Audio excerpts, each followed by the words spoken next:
everybody. It's Inspector Pulse at home again. Here I am in my studio, and there you are. And so I just have to tell you, just before I turned on my screen to talk to you, I got an email. And the email is interesting because it's about music and it's a musical question and investigation for Inspector Pulse. The question is, Dear Inspector Pulse, world's greatest and only private ear. Well, that's me, the world's greatest and only private ear. The question he has is this.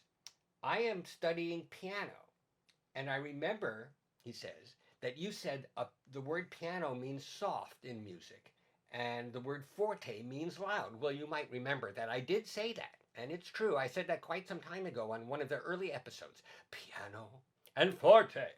Piano means soft, and forte means loud and strong. Well, he says, why does the instrument I play have the name piano? Wow, that's a really good question, actually. You know, I did look up the word piano several times today because it's just got many, many meanings in Italian. It means actually quiet, but it also means soft, but it also means smooth and flat like a floor. And it also means the floor of a building. Like if you want to go to the first floor or the second floor or the third floor of a building in Italian, the floor of the building is a piano. So they might say primo piano, the first floor. How does that work? Well, it turns out that the word piano means, like, let's say you take some wood and you want to make a floor, and you smooth it, and you make it smooth and soft and maybe even a little slippery, but you have made a smooth, flat surface that is both a floor and therefore soft and smooth, quiet piano. It's one of those words. Now, how does the instrument get that name? Because can't it play loud too? Yes, it can. But the piano was actually invented a long time ago, in around 1700, in Italy, by a guy named Bartolomeo Cristofori.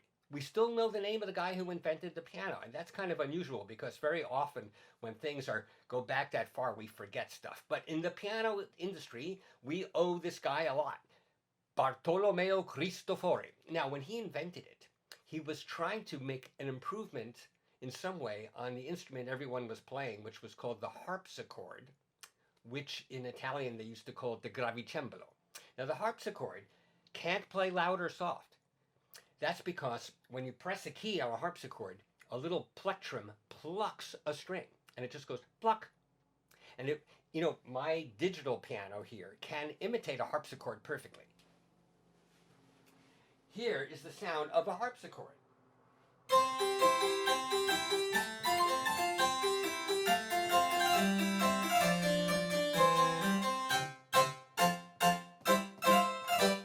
Well, anyway, you see, I can't get loud or soft.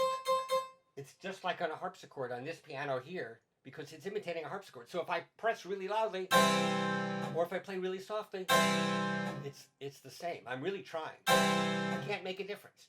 So what Cristofori did was he invented an instrument that uses hammers, and those hammers hit the strings, and he has this whole amazing mechanism that makes it so you can play very soft and very loud and in between. So the original name of this instrument was gravicembalo. Gravicembalo means harpsichord. Gravicembalo col, which means with, gravicembalo col piano e forte. I don't know why they just didn't call it piano forte. Well, they kind of did. Piano forte. Soft and loud. And when we think of the instruments from that time, for some reason, we turn it around and call it forte piano. My digital piano here can imitate that too. And here's what a forte piano or a piano forte or gravicembalo col piano forte sounds like.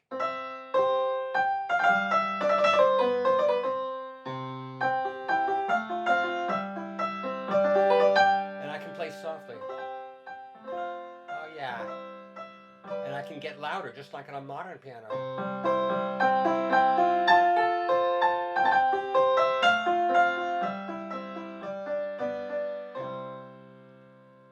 Now, it's very different from a modern piano. A modern piano sounds like this. Ah, I recognize that?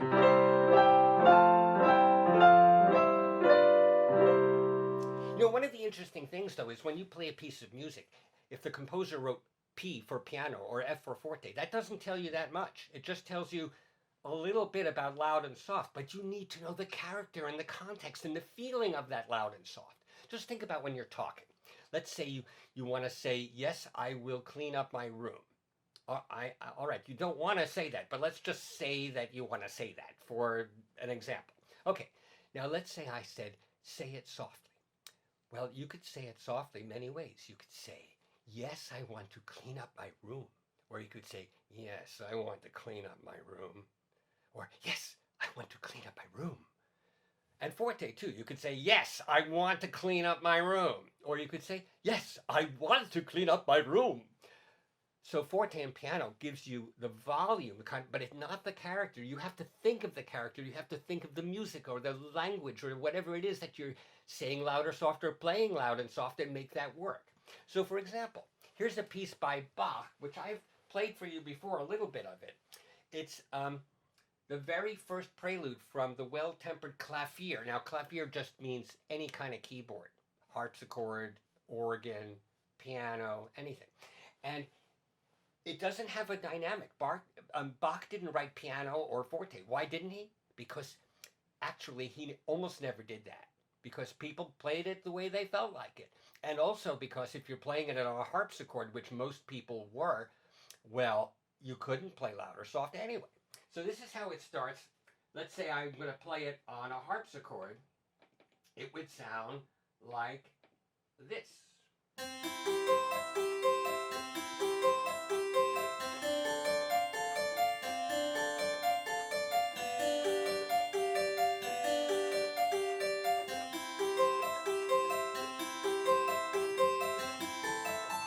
Etc. I could keep going, but I now want to play it for you on a forte piano. And yes, Bach did see the piano. He tried those pianos and he liked them a lot. And here's how you could, on a forte piano, be a little bit more expressive in terms of loud and soft.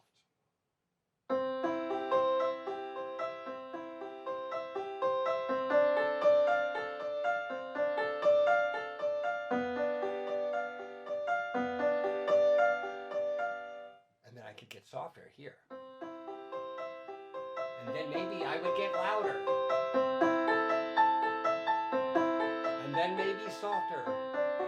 But that's just because I feel like it. I'm doing what I feel like, you see? And now let's try it on another sound that I have on this keyboard, which is, let's see, here.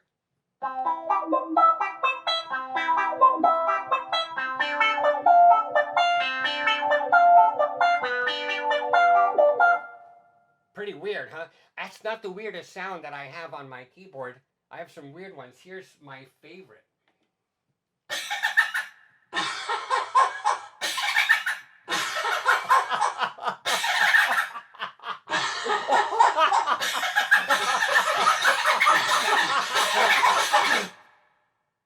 Yeah, that's actually on the keyboard. Pretty weird. I don't think I can play the Bach. If I try it, it goes... It doesn't quite work. So I'm going to go back to the forte piano. I hope you've learned a lot about loud and soft and character and mood just from what I was saying today, and I hope that answers that email. I'm going to type a long answer to him, and I'll also include a link to this video so he can see what I just did.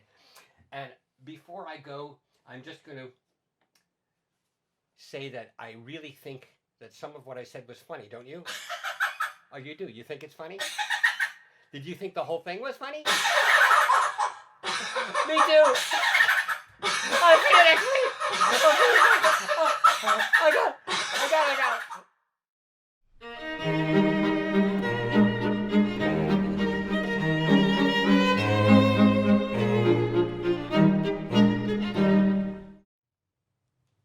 Hi, it's Inspector Pulse at home again, and I'm looking for my daughter Katya. She's here somewhere because I want to ask her some musical questions. There she is. Hi, Katya. Hi, Inspector. It's great to see you here in your own home. Yeah.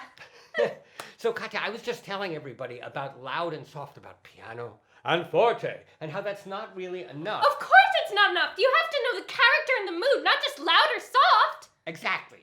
Let me say that again, but softly this time. Of course it is not enough. You have to know the character and the mood, not just loud or soft. Exactly. Let me say that again, but change the dynamics around. Okay. Of course it is not enough. You have to know the character and the mood, not just loud or soft. Exactly. Do you want to do some examples with music? Sure. Okay. Do you know the Mendelssohn Violin Concerto slow movement of that? Actually, I do. Okay. So how about you play the first phrase of the slow movement softly, piano, but with no feeling, just piano. Like, don't bring any feeling to it. Okay. Okay.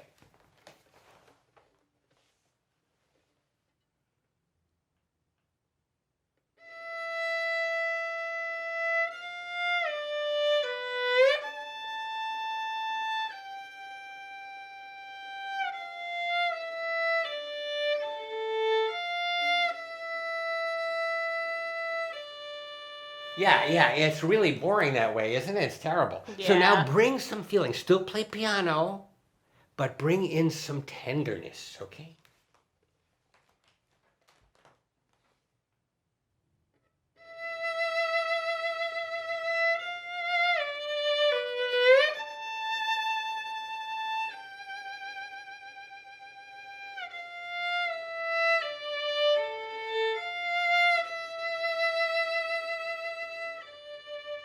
Yeah. Now, can you play it forte now, but angry forte, okay? Okay.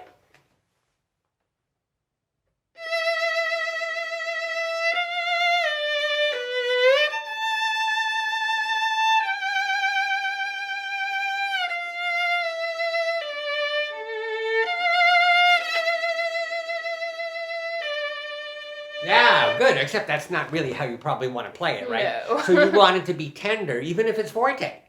So can you do that tender, but forte?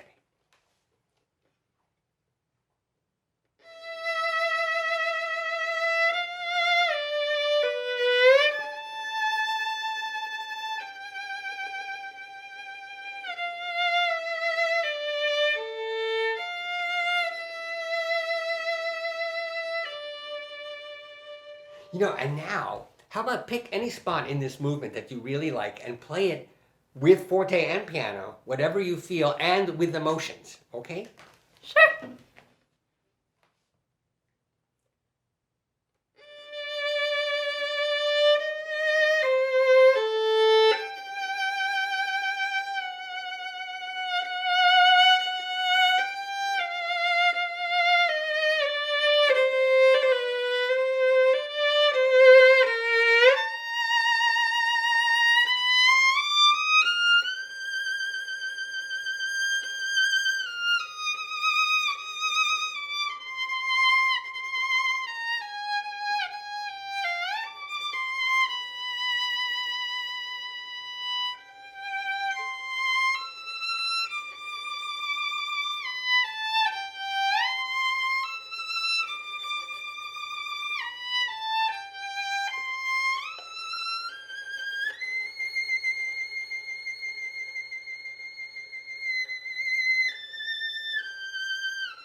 Wow, thank you, Katya. Thank you, Inspector.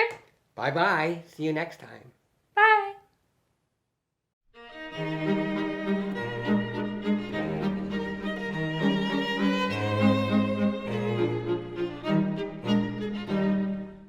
Hi, it's Inspector Pulse at home again.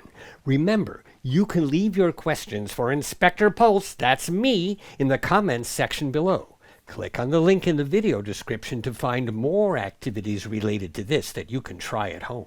See you next time.